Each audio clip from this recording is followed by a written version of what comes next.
Hello, friends, and welcome to the January 4th edition of Bindlestiff Open Stage Variety Show, the Quarantine Edition.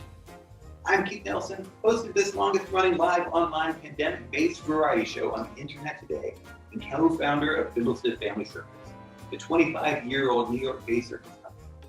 However, in a few minutes, I will be handing the mic over to the star of tonight's program, Hovey Burgess, circus artist, juggler, author, professor, historian, chairman of the Bindlestiff board, slipper room regular, friend, polar bear, and so much more. Since the first Monday of April, Bindlestiff has brought circus, sideshow, vaudeville, dance, comedy, the performing arts into your living room every Monday. Indian acrobats on rooftops in Delhi, jugglers in villages in Uganda, contortionists on farm in the Caribbean, out-of-work aerialists, magicians, musicians, clowns, and daredevils across the United States. Plus a circus historian answering your questions from his First Avenue apartment in the East Village of New York City. And it is the last of this list that we are putting the spotlight on tonight in this all Ask Hovey program. Now, Ask Hovey is a regular segment of Bindlestiff Open Stage Variety Show, the most affordable show near Broadway today. We have never turned anyone away because they could not afford tickets to the show. It is streamed free to the world. We only ask those who can to contribute. Every show we pass a virtual hat, giving every cent and more to the cast and crew of that show. We are bringing you something that many of you asked for, and that is an all Ask Hovey night. Tonight we turn back the pages to the first season of Quarantine. Now this is a donation-based show. Any donations we receive this week support Bindlestiff's mission to bring joy and wonder to the world. Use any of these methods to support the work of the circus.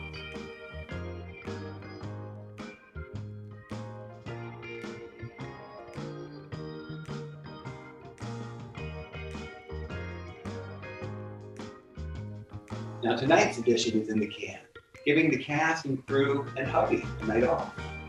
And you a short break from my multi-minute monologues covering many, mostly miscellaneous moments in the past, present, and future. We still encourage you to chat, and many of us will be joining with you in cheering Hovey tonight. Next week, we highlight season 2. And on January 25th, we crawl out of this in-between pandemic program season purgatory with an all-new, all-live, all-online season 3 of Quarantine. If you want to join us on screen for next season, or if you want to help sponsor this project, just let us know. Stick around. We will also tell you how to submit questions for Ask Hovey. Following a bit of fanfare by Cornmo, please welcome Professor Hovey Burgess. Ask Hovey. Okay. Polar bears, ask Hovey. Lions, ask Hovey. Elephants, ask Hovey. Circuses, ask Hovey. Juggling, ask Hovey. Aerialists, ask Hovey. Clowns, ask Hovey. Ask Hovey. Ask Hovey. Tightrope walking, aerial gymnast, circus tent, ask Hovey. Menagerie, barn, bathing, big time, ask Hovey. Ask Hovey.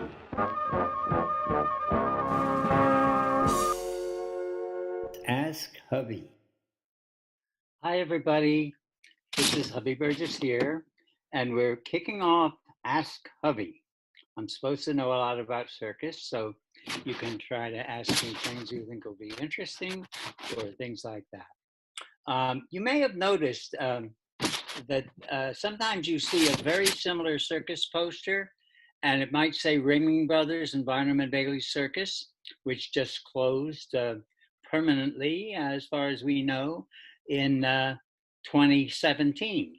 But you'll also see very similar posters that have just the Ringling Brothers. You'll have that even with maybe a circus poster, 2 circus posters that are essentially identical except for the wording. Now, that implies a kind of a, let's say, a merger or something like that. And I want to go back to the first merger. This is a little like Jeopardy. I'm giving you the answer. You have to make up the question. This is Barnum and Bailey. That was the first merger. And this took place in 1881. Sorry. Yes, I'm going to stick with that. 1881. Uh, and they each had their own circus. This is Barnum on the top and Bailey on the bottom. They each had their own circus. And what happened was that one of the elephants on Bailey's circus gave birth to a baby elephant. And it caused a lot of excitement. And Barnum wanted that baby elephant. And he offered Bailey, sent him a telegram offering him $10,000 for the baby elephant. Well, Bailey was quite a showman. And he reproduced the telegram with the caption in posters and billboards with the caption, "This is what Barnum thinks of our elephant." This was almost too much for Barnum, and he joined forces with Bailey. And that was the beginning of Barnum and Bailey together in 1881. There was another issue, and that was a very minor one, where Barnum missed being born on the 4th of July by one day. He was born on July 5th, and Bailey was born on the 4th of July.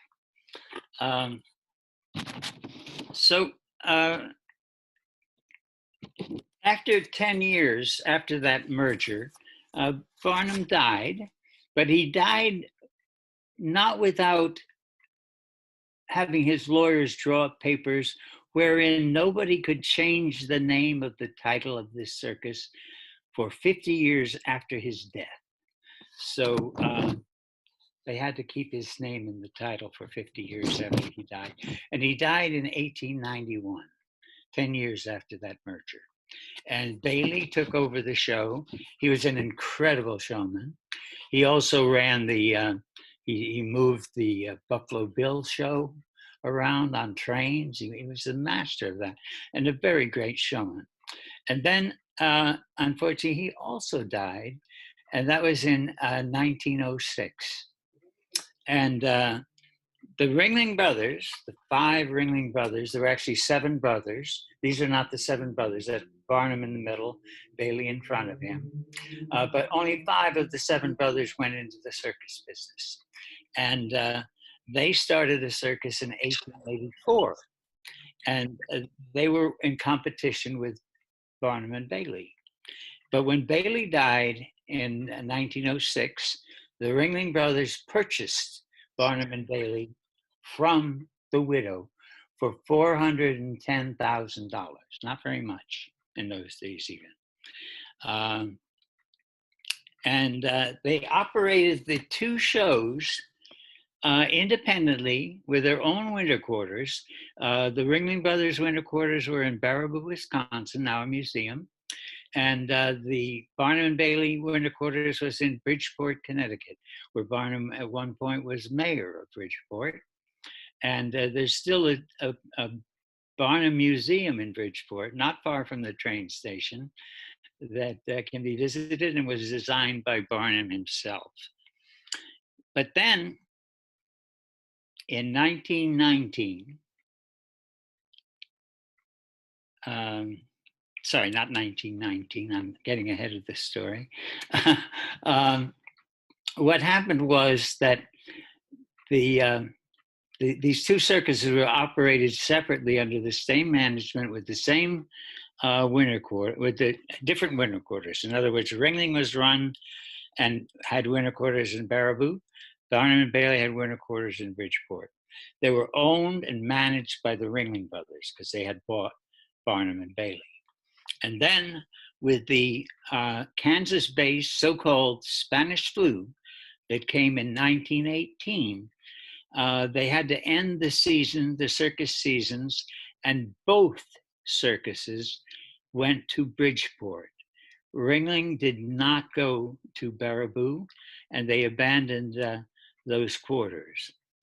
And the following year, on March 26th of 1919, the combined Ringling Brothers and Barnum and Bailey Circus opened in Madison Square Garden for the first time as a combination. And it essentially was a result of a pandemic like we're experiencing right now. Tonight's question is from Michael Bongar. Can you tell me about circus train wrecks? let's talk about the biggest one, the Hagenbeck-Wallace train wreck of 1918. Took place in Indiana. But first, who was Hagenbeck and who was Wallace? Hagenbeck was from Hamburg, Germany. His father was a fishmonger and also dealt with exotic animals. And when Karl was 14, his father Klaus gave him a polar bear and several seals. That was just the beginning of the story. Karl Hagenbeck's name became synonymous with exotic animals, their training, their dealership, and so forth. He had the Wild Animal Act at the Chicago World's Fair in 1893. He had the Wild Animal Show at the St. Louis World's Fair in 1904. He even had a wild animal show in Coney Island at Luna Park in competition with Frank Bostock, who had an animal training exhibit in Dreamland. So he also had a circus, and this circus was in the United States. And bring in Ben Wallace. Ben Wallace was from Peru, Indiana, and he had a livery stable. And around 1884, he branched out into the circus business. So there were two circuses. There was the Ben Wallace Circus and the Karl Hagenbeck Circus. Karl wanted to go back to Germany, so he sold his circus to Ben Wallace. And Ben Wallace created the Hagenbeck-Wallace Circus. Hagenbeck was not happy about this. He didn't realize that he'd sold his name, his likeness, and the title to the show. But he protested, he sued him, but he lost in court. So the Hagenbeck-Wallace Circus continued. In 1918, the train was making a trip. It was actually the second section. The first section of the train had made it from Michigan City to Hammond, Indiana. And the second section at dawn was stopped to fix a hot box, which is an issue with the wheels. They get too hot, they can cause a fire and a big problem. And they stopped the train. They couldn't get it all onto the siding. And a troop train, which had just delivered troops to Michigan. World War I was going on at this time, besides an influenza epidemic, by the way. And the troop train was returning to Chicago, and the engineer had not had much sleep, and he fell asleep. He didn't see the flares that were put up to warn him, and he smashed into the circus train. The troop train had steel cars and was very heavy, and the circus train had wooden cars, and the wooden cars were lit by kerosene lanterns, and it was a huge, huge disaster. And 86 people perished in the fire and wreckage. I don't want to spend much time on this, but this is sort of what it looked like. There was no water except some in the tender of the tender that was with the engine. Very, very many of the bodies could not be identified. 30 of them were claimed, but the other 65 were buried in a common grave. They had a funeral, the Showmen's of America, the Showmen's League of America arranged this, and 56 were buried in a common grave that was 35 feet by 24 feet by 5 feet. But that did not stop the show. They missed maybe 2 performances. Within 3 days, they were back to their one-night stands across the country. And this circus lasted until the mid-30s. By that time, it was owned by John Ringling, the last of the Ringling Brothers, the youngest and last of them. And it actually made more money in 1935 than Ringling Brothers and Barnum and Bailey Circus.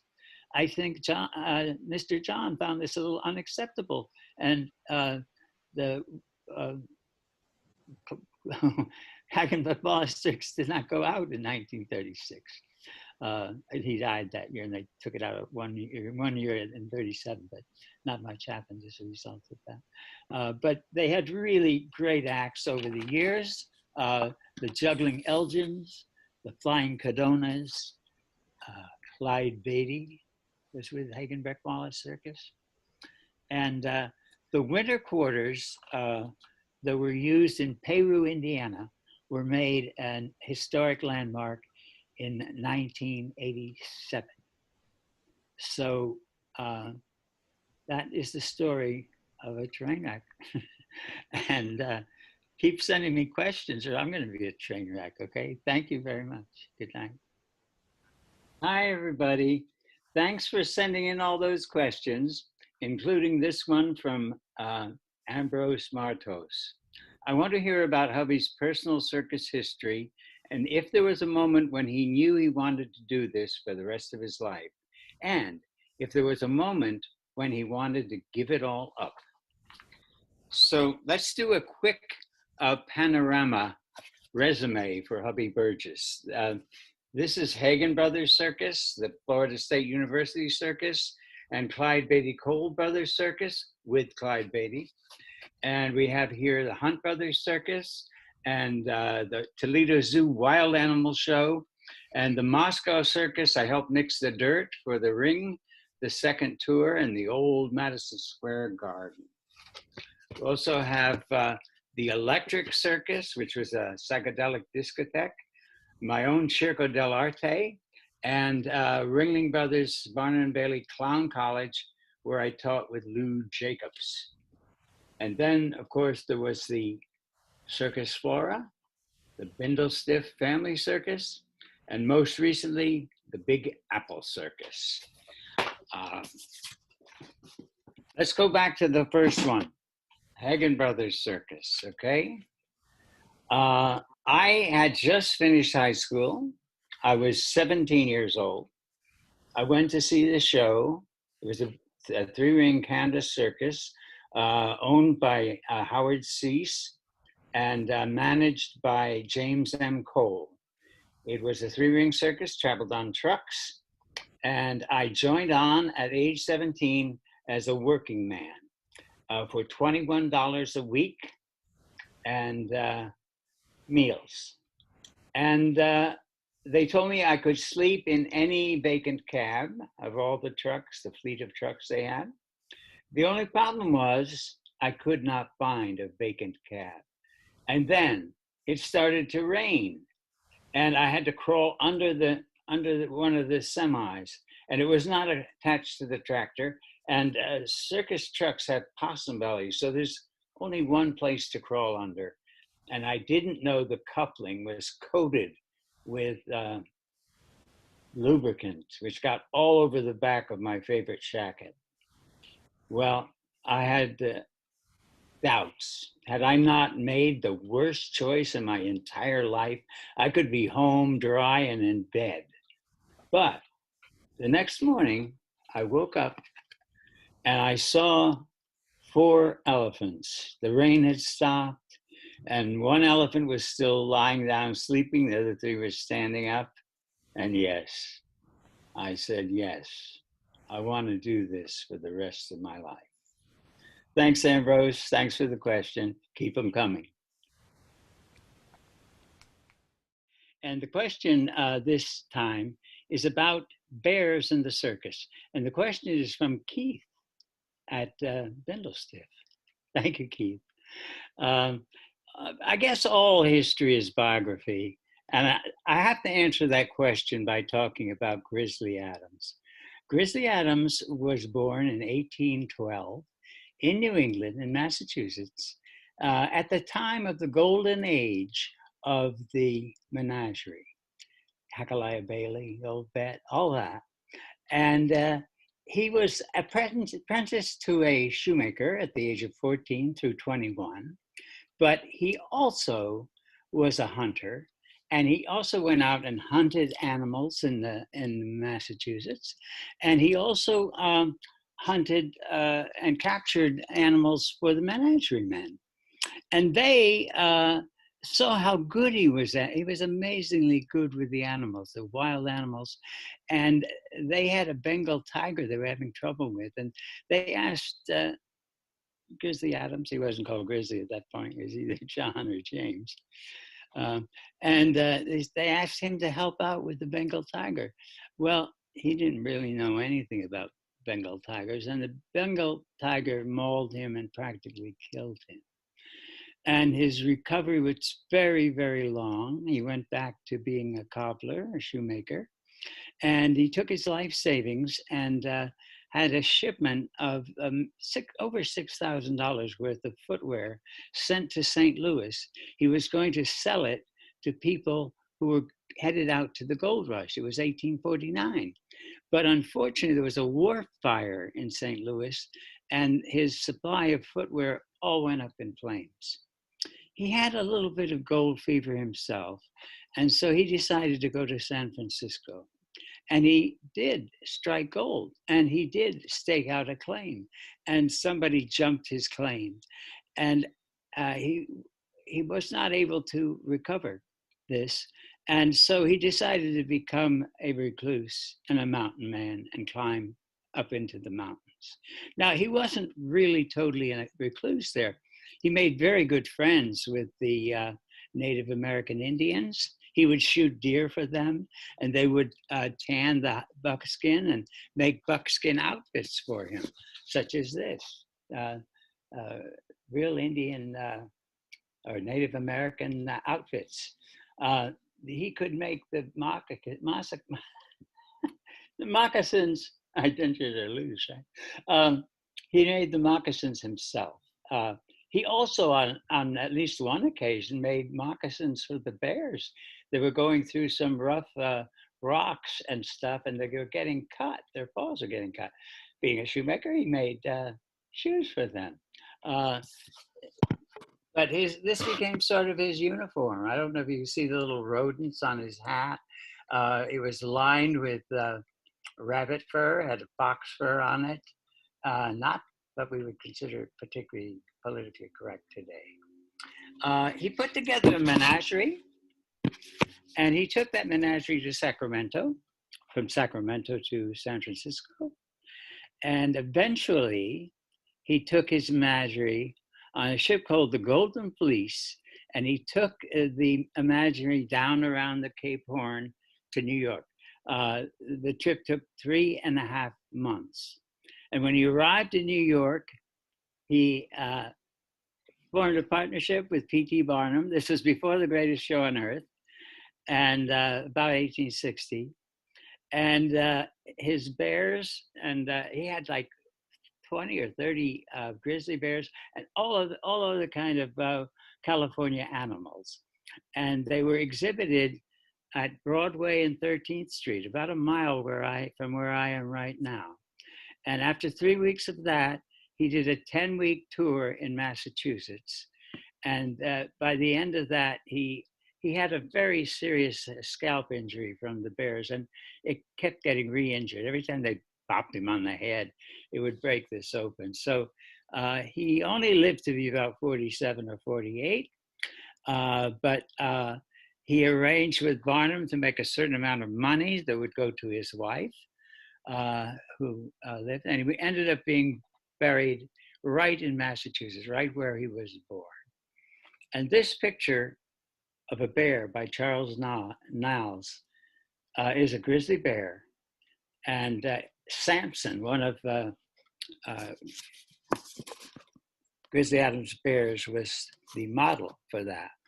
And of course, it's to this very day on the California flag. Here is the exhibit that he did with Barnum. You see Lady Washington over here, Fremont over here, the huge Samson there, even has a whip. You can see some whip work later tonight. And I just want to say that Cornmeau and Nick Jones are working on a musical about Grizzly Adams. I can't wait to see it. I saw a work in progress version of it at Joe's Pub, but I hope they complete it and it gets full production and I get to see it. And it has some of these exciting elements that we didn't see in Grizzly Adams, the movie and the TV show back in the 70s. Probably most of you people weren't around for that. So Keith, thanks so much for the question, and I'll see you next week. Thanks to Rachel Barchak for tonight's question. Who came up with the first Wheel of Death? Okay, the answer to the question is that the Wheel of Death was invented by a retired Washington, D.C. policeman in 1953. About 6 years later, he brought it to Florida State University, and Lee Heisinger, who was from New Jersey and had been in the Coast Guard, kind of took over the act. And he was booked then. He did it in the home show at the FSU Circus in Campbell Stadium. It was the last year that they were not under a big top. And the following year, he signed with Ringling Brothers and Barnum and Bailey Circus to go with their a unit being sent to South America. And that was the beginning of his career on the Wheel of Death. This is the original Wheel of Death. It's been modified a little bit. There's been a wheel added here. There was just a spire before.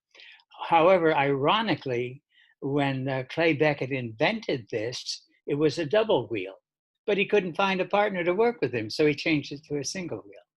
And Lee Heisinger, after doing the tour to South America, Lee Heisinger went to Circus Knie in Switzerland, I believe, and then came back from that.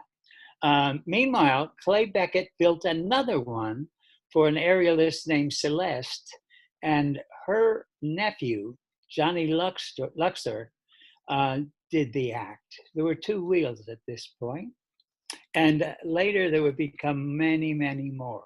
One of them was imported by Hammond Morton from Europe, surprise, and eventually Johnny Luxon and his aunt had a falling out. She took it away from him and gave it to other people to perform with. He had the dimensions, he built another one. So there was a proliferation of these wheels of death. And they could be double, they could be triple, even quadruple, depending on the number of squirrel cage wheels they had. There were many, many, many, many performers, a lot of friends of mine. Bello Knock did the Wheel of Death. Rick Wallenda did the Wheel of Death. But I think perhaps one of the most interesting Wheels of Death was the Peters brothers, Philip and Marco. Marco was from Holland, and he had done a lion and tiger act in Holland. And then he claims to have invented the double Wheel of Death, but he did it. He did it with tigers. So his brother was in one end with a Bengal tiger, and he was in the other end with a Bengal tiger. And I saw this. They were booked in Ringling Brothers, Barnum Bailey Circus in the mid-1980s, and I saw the act several times. One night, it did not go too well. The wheel started turning the wrong way, and the tigers started to freak out. They were kind of tethered in a way that made it hard for them to turn around, and they were not used to walking backwards in the wheel. They were really freaking out. And I can't remember who the performance director was, but he made the fastest trip down the Hippodrome track I have ever seen. And he stopped the act and got the tigers out of there before they got too upset. It's a very dangerous situation because these tigers were simply on leashes. They were not caged. By the way, he eventually had a sea lion act. This is Marco Peters, and he had a sea lion act, and he then had a retreat for sea lions. He died last year, May 10th. That was the end of him. Trevor Bale, I remembered his name this time. And the wonderful, now I'm going to forget his Jason Dominguez. I worked with Jason Dominguez with Circus Flora, and I just recently worked with him. We closed on Groundhog's Day in February at the Big Apple Circus at Lincoln Center. So, Rachel, thank you so much for your question. Tonight we pass the hat so we can keep bringing joy and wonder to the world. The donations from tonight's show support the circus. Your contributions not only help us continue to bring entertainment to the masses, they allow us to continue community youth programs, provide support to emerging artists, and produce free events such as the New York City Unicycle Festival and this program. You can use any of these payment methods to support our work.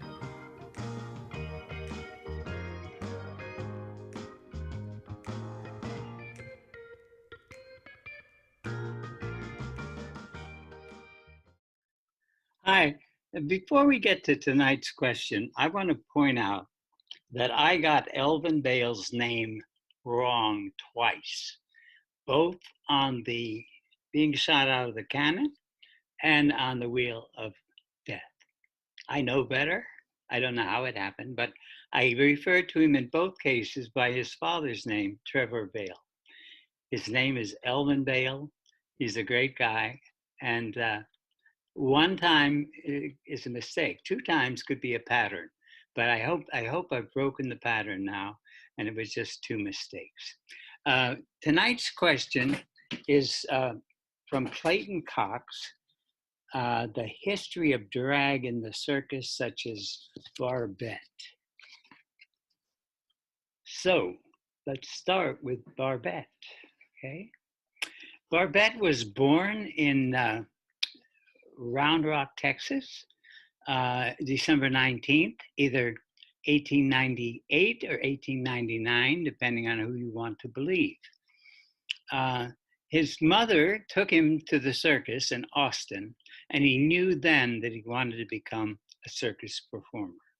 He started practicing wire walking with his mother's galvanized iron clothesline. He started getting money from picking cotton so that he could go to Austin to see the circus as often as possible. Now, his mother told him that he had to finish high school before he could go and join the circus. He couldn't just run off and join the circus. So he doubled up, and he actually graduated from high school at the age of 14. And he liked Shakespeare a lot. He was very amazed that the heroines from Shakespeare's plays were actually played by men or boys. And this was very much amazing to him. By the way, his mother was a milliner, and he answered an ad in the billboard for the Alfreda sisters. One of them had died. The other one needed a partner to finish the season that was already booked. And I think it was the Alfreda sister who explained to him that wire walking looked much better in a skirt because the skirt could kind of flounce around a little bit. And I think it's very interesting, since Barbette's mother was a milliner, that he wore in his act these elaborate headpieces made of ostrich feathers. And he also wore, for his entrance, a ball gown. And he may have been the first to do this in a big way. Now, a lot of female aerialists do this today. They come in with a headpiece and a large gown, remove the gown, remove the headpiece, and go into their aerial act. I don't think this was very common before that. I think they used to just come on with their acrobatic costume. But I've been wrong before, like Trevor Bale for Elvin Bale, so I wouldn't necessarily trust that. He but developed his own act, which was 10 minutes long, consisted of wire walking. I think he did both, not both, but either slack wire or tight wire. I think he could do both. There's not a lot of pictures of him doing it. I have one picture in an Italian encyclopedia. It's definitely a slack wire. Here's a photo by Man Ray of Barbette, and on tow on some kind of wire in the back, although that might have been just done for the photo. It doesn't look like an action shot necessarily to me. But you see the flouncy skirt that he learned about right away when he started in the show business. And the William Morris Agency sent him to London and sent him to Paris. It was a big success in the United States. And he kind of took Paris by storm. He went there for the first time in 1923. Now, he traveled with 28 trunks. This is him on the trapeze. The act was, as I started to tell you, was the wire walking, the trapeze, and Roman rings. And he had a staircase he entered by with the ball gown and the headpiece. And there was also a sofa. I'm not sure if that's the sofa over there or not. But between the little acts within the acts, he did a kind of a striptease because he had to strip down to the next level of wardrobe. By the time he got to the Roman rings, he probably looked something like this.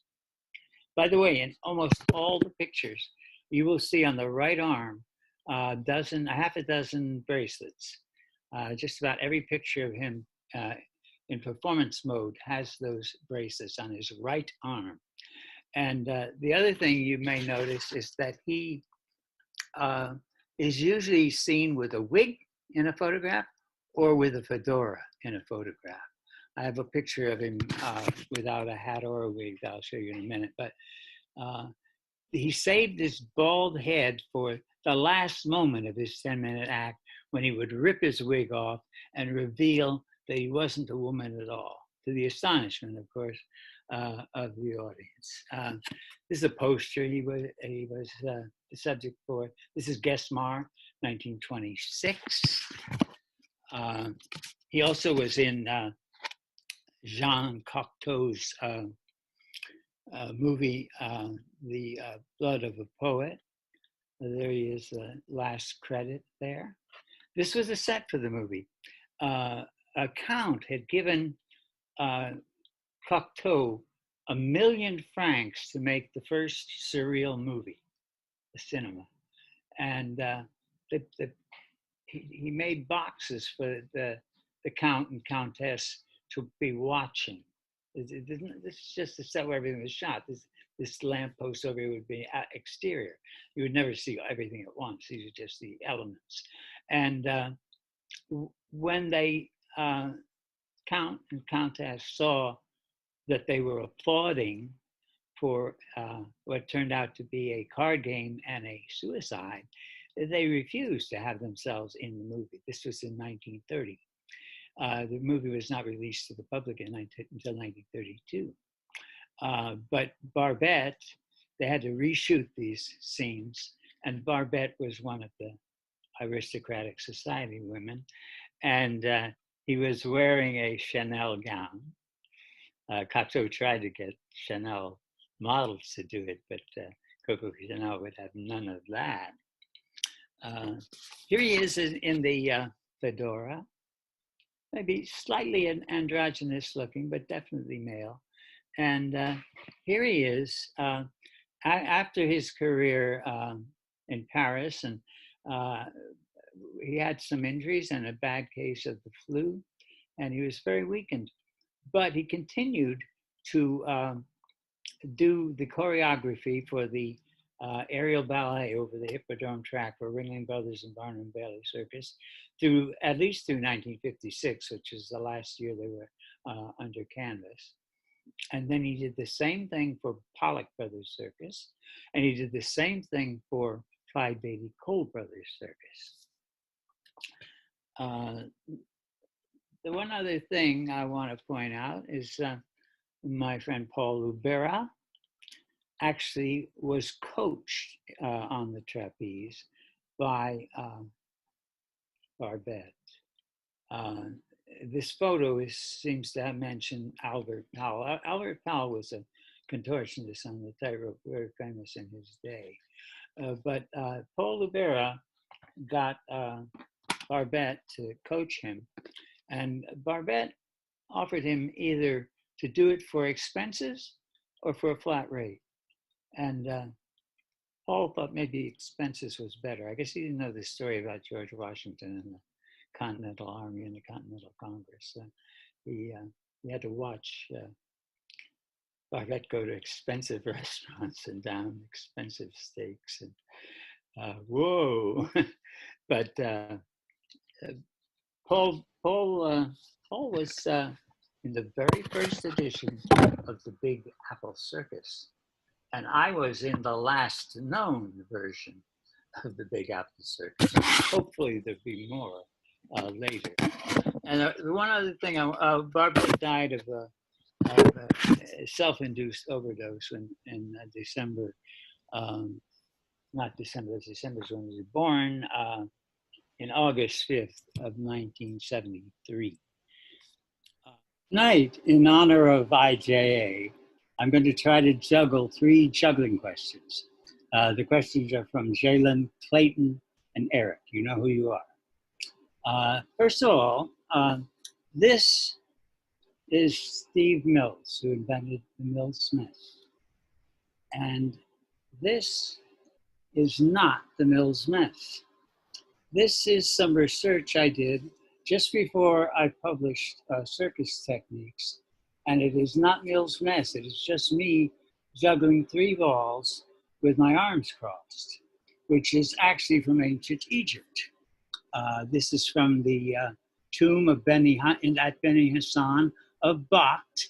There are 3 of them actually. One is doing the shower, the one in the middle is doing a cascade, and the one on the end is doing something I had never seen before, juggling with her arms crossed. And that's what I tried to learn to do. Now, when this book was being prepared, and it was not yet published, and I went to New Jersey to visit a gym where Ron Graham was teaching hand balancing, trampoline, and juggling. And Steve Mills was a protege of Ron Graham, and Ron Graham was his mentor. Sadly, we lost Ron a week ago to COVID-19, and he was 84 years old, a great, great mathematician, and a kind of an amateur juggler of high caliber. We're very sad to have lost him a week ago today, I believe. In any case, these jugglers are from the, I think I told you, the tomb, but this is a drawing that was done by John Wilkinson about, well, he would have been there about 1834. And this would be Percy Newberry. This was later. This is more like the end of the 1800s, beginning of the 1900s, and this is published. This is more accurate as to what they look like. Although this ball is missing, it is not missing in the shrine. I went there in 1991, and that ball is there. But I put that in because I knew it was there. By the way, these drawings with their arms outstretched juggling, that's very hard to do. And this is more accurate. Their arms were bent when they were juggling. But this inspired Gandini in the opera Akhenaten by Philip Glass to have his jugglers juggling with their arms out straight. Amazing, 12 jugglers doing it. This is Frances Brun. Frances Brun came to the United States to be in Ringling Brothers' Barnum and Bailey Circus. And he was with Ringling Brothers and Barnum Bailey for 3 years, from 1948 to about 1951. And then he did a year or two with Pollock Brothers Circus. And then he decided that he wanted to change his look. He changed his look and studied flamenco. So he looked more like this, very different. Not so much this is his first costume was more like a soccer uniform, like I think Restelli would have worn. This was a flamenco outfit, and he added flamenco moves to his work. Now, I first saw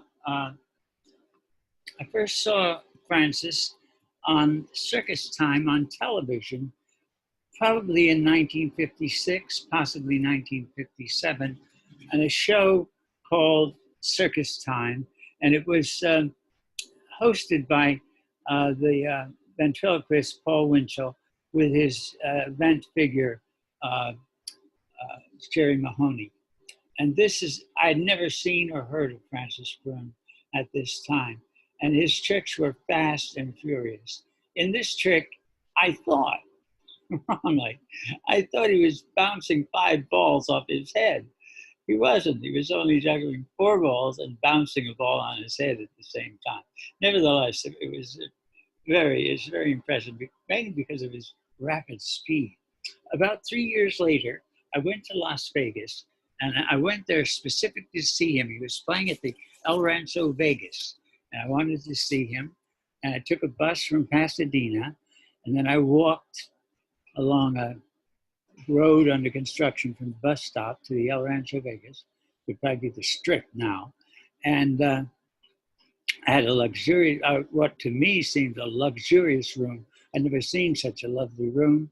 And then I went down to see the nightclub show that included Francis Brun. They asked me my age. I said 19.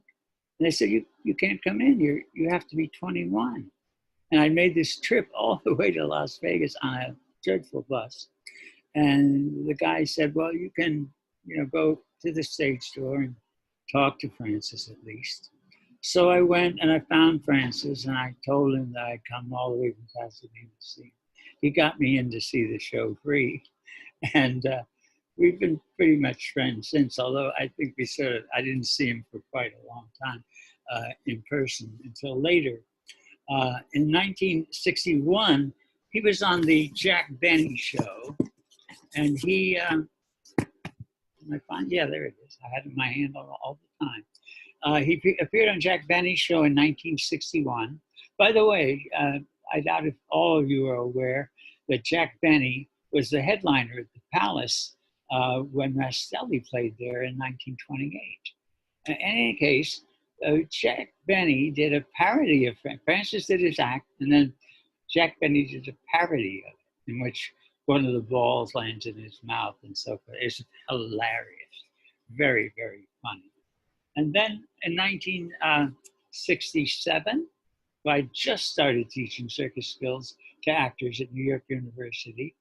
Judy Garland did a show at the Palace. And although he's got the lowest billing, he's one of 4 performers, Francis Brun. She died 2 years later in England. Then Judy Finelli and I got married for 10 years, and we went to Paris, and we went to Toledo, and we saw Francis Brun perform there. And that was the best thing probably that happened on our whole honeymoon. Sorry, Judy. Then let me look at my notes a second. Okay, and then Francis was in the Big Apple Circus in 1983, and the last time I saw him was in 2002. It was a book signing for Philippe Petit. Philippe Petit had written a book, Reach to the Clouds, about his walk between the towers of the World Trade Center. And I saw Francis, and 2 years later, in 2004, he passed away. He had a family of jugglers. His sister was a juggler. Lottie Brun, and she passed away in 2008. His half-brother, Ernest Montego, was a juggler. He passed away in 2016. And but Francis's nephew, Lottie's son, Michael Cherrick, is very much alive and still juggling. And he gave me this delightful picture of Francis Brun, as he probably would have looked when I first saw him live at the El Rancho Vegas. I want to just end with a little story. Francis Brun was a good friend of Philippe Petit, who walked the wire between the towers of the no longer existing World Trade Center. And he would arrive in Washington Square Park on a unicycle with a rope he tried to a lamppost and a tree, and a few juggling props, fire torches and balls. And one time I was at the show, he drew a circle with the chalk in Washington Square Park and was juggling balls. And at a certain point in his act, he came over and handed the balls to me. So I juggled them. And he seemed upset that I could juggle. So he took them away from me and handed them to Judy. And Judy juggled them. And he seemed even more upset, grabbed the balls away from Judy, walked across to the other side of the circle, and gave the 3 balls to Francis Brun. Francis Brun juggled them. He grabbed them back from Francis Brun and then freaked out and got totally paranoid because he thought he was performing for an audience of only jugglers. Now, he did that gag just for me and Judy and Francis and himself, because the rest of the audience couldn't have known what the heck was going on. So those are my three answers linked together. And I'm so happy about the IJA convention. At least we're not in El Paso, but we're here. So I'll see you next week. Well, friends, that's our show. Glad you could join us for an evening of memories with Hovey. It was great joy sharing this with all of you. Thank you for sharing the love and laughter in these trying times. Thank you for your contributions and for supporting the performing arts. There's still time to give. I'll tell you how in a moment. Special thanks to Chris Diaz for clipping and taping all this footage together. Without Chris, tonight's show would not be happening. We'd all just be staring at a blank screen. And thank you to Elliot Bisker and John Huntington and No Bailey, who night after night always made it all work. And my biggest appreciation to all the artists who said yes to these online experiments for a season. And a big thank you and socially distanced high five to Hovey Burgess for answering all of your questions. If you have a question for Hovey, let us know at bindlestiff.org/askhovey. We'll be answering many more questions in season 3. And if you're interested in being a part of that season, stick around for that info on how to submit your material. Want to sponsor an upcoming show? Have something you want to promote to Bindlestiff World? Sponsorship info coming your screen in seconds. We'll be highlighting season 2 for a couple weeks, and then on January 21st, we open with season 3. If you can, please support the arts in whatever way you can. These are challenging times for artists, venues, and arts organizations. Your contributions and love really make a difference. I've been your host, Keith Nelson. This has been Bindlestiff Open Stage Variety Show, the Season 1 Ask Hovey highlights. Stay safe, love one another. Good night.